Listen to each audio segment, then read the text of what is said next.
Hey guys, LSD Jesus here from Streamer House with another build guide video.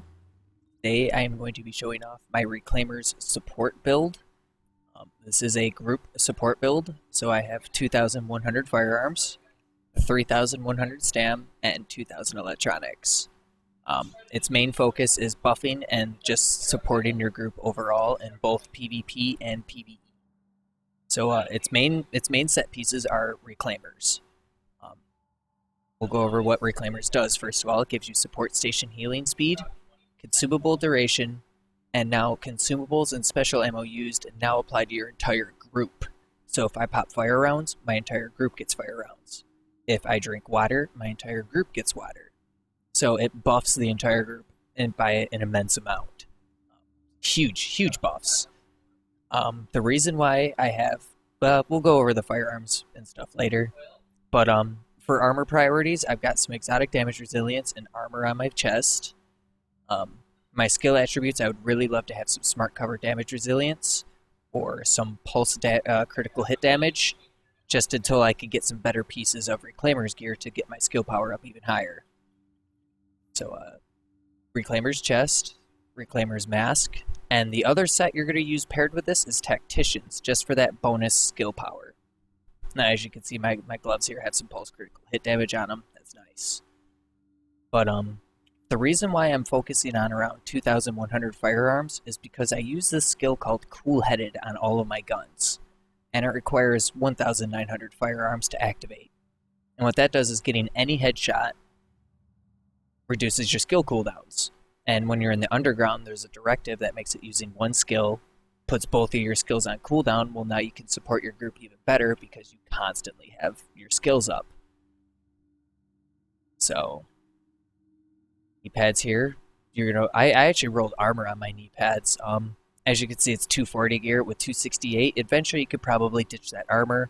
For the time being, with 240 gear, I had to put some armor on my gear. It's kind of unfortunate. The mask, you're going to want skill power. The support station healing speed is actually pretty nice. It pairs up nicely. The backpack, obviously, you got some skill power going here. The support station range is also really nice.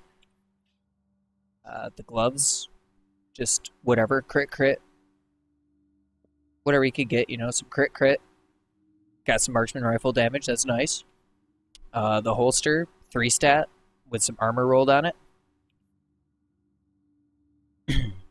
So let's go over somewhat how you're playing the build. So first thing you're going to want to do is you're going to want to make sure you know what keybinds or how easily you can get your incendiaries or your waters, your buffs. Like I can hit 6, now everybody has explosive ammo. Kablooey. Now, the reason why I went really high skill power and just kind of abandoned my, guess that's what happens when you use explosive rounds in the shooting range. Gotta blow some things up.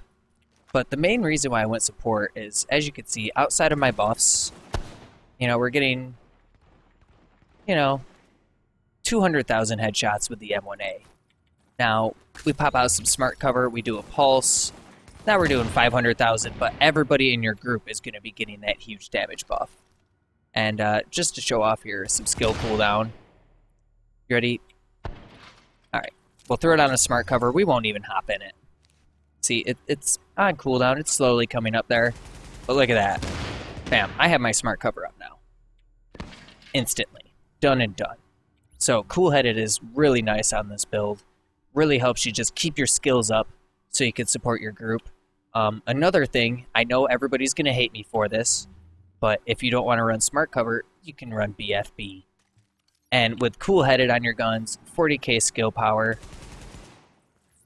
you can't shoot BFB down here? Lame.